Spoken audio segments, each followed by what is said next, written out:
அமெரிக்க வரலாற்றின் ஒரு பொற்காலத்தை, அதன் விரிவான நிலப்பரப்பை, மனிதர்களின் அசைக்க முடியாத மன உறுதியை ஒரு குடும்பத்தின் கண்களின் வழியே கண்டறியும் ஒரு காவிய பயணத்திற்கு உங்களை வரவேற்கிறோம்.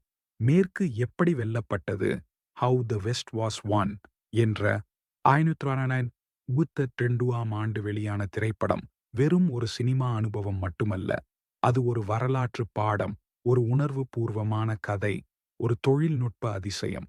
இந்த திரைப்படம் 1930கள் முதல் 1980கள் வரையிலான 50 ஆண்டுகால அமெரிக்காவின் மேற்கு நோக்கிய விரிவாக்கத்தை விவரிக்கிறது. பிரெஸ்காட் குடும்பத்தின் 4 தலைமுறைகளின் வாழ்க்கை பயணத்தின் மூலம் அமெரிக்காவின் வளர்ச்சிப் பாதையை நாம் காண்கிறோம். தங்க வேட்டை, உள்நாட்டுப் போர், ரயில்வே கட்டுமானம் போன்ற முக்கிய வரலாற்று நிகழ்வுகள் இந்த குடும்பத்தின் தனிப்பட்ட நாடகத்துடன் பின்னி பிணைந்துள்ளன. இது ஒரு பிரம்மாண்டமான படைப்பு. பல நட்சத்திர நடிகர்கள், பல இயக்குனர்கள் மற்றும் சினேராமா எனப்படும் மிக அகலமான திரைப்பார்வையில் படமாக்கப்பட்டது. இது ஒரு குடும்பத்தின் கதை மட்டுமல்ல, ஒரு தேசத்தின் கதையும் கூட. இந்த காவியம் 5 தனித்தனி அத்தியாயங்களாக பிரிக்கப்பட்டுள்ளது. ஒவ்வொரு அத்தியாயமும் ஒரு குறிப்பிட்ட காலகட்டத்தையும் பிரெஸ்காட் குடும்பத்தின் ஒரு பகுதியையும் மையமாகக் கொண்டுள்ளது.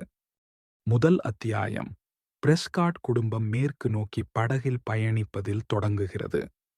அவர்கள் மலை மனிதரான லினஸ் ராவ்லிங்ஸை சந்திக்கிறார்கள்.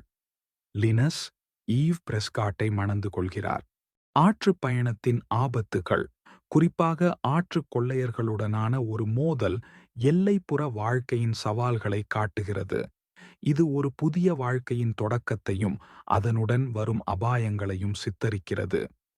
இரண்டாவது அத்தியாயத்தில் ஈவின் சகோதரி லில்லித் ஒரு மாட்டு வண்டியில் மேற்கு நோக்கி தனது பயணத்தை தொடர்கிறார். அவர் கிளீவ் வான் வாலன் என்ற சூதாட்டக்காரரை சந்திக்கிறார்.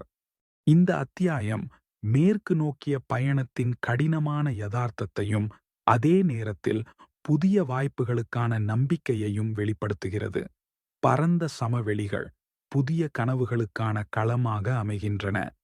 மூன்றாவது அத்தியாயம் அமெரிக்காவை இரண்டாக பிளந்த உள்நாட்டுப் போரின் கொடூரமான காலத்தை விவரிக்கிறது.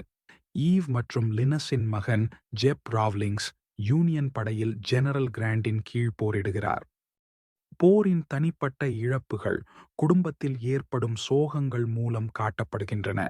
இது ஒரு தேசத்தின் காயங்களையும் தனிநபர்களின் தியாகங்களையும் உணர்வு பூர்வமாக பதிவு செய்கிறது. நான்காவது அத்தியாயத்தில் ஜெப் ராவ்லிங்ஸ் ஒரு மார்ஷலாக மாறுகிறார். கண்டம் தாண்டிய ரயில்வே கட்டுமானத்தின் போது ஏற்படும் சட்டவிரோத செயல்களையும் ஊழலையும் அவர் எதிர்கொள்கிறார். பூர்வகுடி அமெரிக்கர்களுடனான மோதல்கள், மாறிவரும் நிலப்பரப்பு ஆகியவை முன்னேற்றத்தின் விலையை காட்டுகின்றன. ரயில்வே மேற்கு பகுதியின் முகத்தை மாற்றியமைக்கிறது. கடைசி அத்தியாயத்தில் லில்லித் வயதாகி அரிசோனாவில் நிலம் வைத்திருக்கிறார். ஜெப் அவளது நிலத்தை பறிக்க முயற்சிக்கும் ஒரு கும்பலிடமிருந்து அவளை காப்பாற்றுகிறார். இறுதிக் காட்சிகள் மேற்கு பகுதி நவீனமயமாக்கப்பட்டு ரயில்வே மற்றும் நகரங்களால் இணைக்கப்படுவதை காட்டுகின்றன.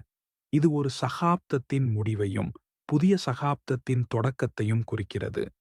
இந்த திரைப்படம் பல ஆழமான கருப்பொருள்களை ஆராய்கிறது. வெளிப்படையான விதி, மேனிஃபெஸ்ட் டெஸ்டினி என்ற அமெரிக்காவின் விரிவாக்கக் கொள்கை ஒரு முக்கிய கருப்பொருள். மேற்கு நோக்கிச் சென்று புதிய நிலங்களை கைப்பற்றுவது ஒரு தெய்வீக உரிமை என்ற நம்பிக்கை இதில் பிரதிபலிக்கிறது. குடும்ப பாரம்பரியம் மற்றும் தலைமுறைகளின் போராட்டங்கள் மற்றொரு மையக் கருப்பொருள். பிரெஸ்காட் குடும்பத்தின் ஒவ்வொரு தலைமுறையும் மேற்கு பகுதியின் சவால்களை வெவ்வேறு வழிகளில் எதிர்கொள்கிறது. காட்டு மேற்கு பகுதியின் காதல் மற்றும் யதார்த்தம் ஆகியவற்றுக்கு இடையேயான வேறுபாடும் காட்டப்படுகிறது. சாகசமும் சுதந்திரமும் நிறைந்ததாக கருதப்பட்ட மேற்கு, உண்மையில் கடின உழைப்பு, ஆபத்துகள் மற்றும் இழப்புகள் நிறைந்ததாக இருந்தது. நாகரிகத்தின் முன்னேற்றம் மற்றும் பழைய எல்லைப்புறத்தின் அழிவு ஆகியவற்றுக்கு இடையேயான மோதலும் ஒரு முக்கிய கருப்பொருள். முன்னேற்றம் என்பது எப்பொழுதும் ஒரு விலையுடன் வருகிறது என்பதை திரைப்படம் உணர்த்துகிறது. மேற்கு எப்படி வெல்லப்பட்டது? திரைப்படம் பல காரணங்களுக்காக ஒரு சிறப்பு வாய்ந்த படைப்பாகும். ஸ்னெராமா தொழில்நுட்பத்தில் படமாக்கப்பட்டது இதன் தனிச்சிறப்பு. இது பார்வையாளர்களுக்கு ஒரு பரந்த, மூழ்கடிக்கும் அனுபவத்தை வழங்கியது. James Stewart, John Wayne, Debbie Reynolds, Henry Fonda, Gregory Peck போன்ற பல நட்சத்திர நடிகர்கள் இதில் நடித்தனர். இவர்களின் நடிப்பு கதாபாத்திரங்களுக்கு உயிர் கொடுத்தது.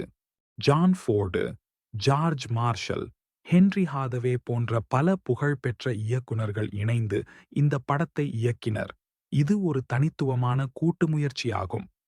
மேற்கு பகுதி சினிமா வரலாற்றில் இது ஒரு மைல்கல். அதன் பிரம்மாண்டம், கதை சொல்லும் பாங்கு மற்றும் தொழில்நுட்ப புதுமை ஆகியவை இதை ஒரு அழியாத படைப்பாக மாற்றின. சுருக்கமாகச் சொன்னால், மேற்கு எப்படி வெல்லப்பட்டது என்பது ஒரு ஸ்வீப்பிங், உணர்ச்சிபூர்வமான மற்றும் அதிரடி நிறைந்த பயணம். ஒரு குடும்பத்தின் கண்களின் வழியே அமெரிக்காவின் வளர்ச்சியை இது விவரிக்கிறது.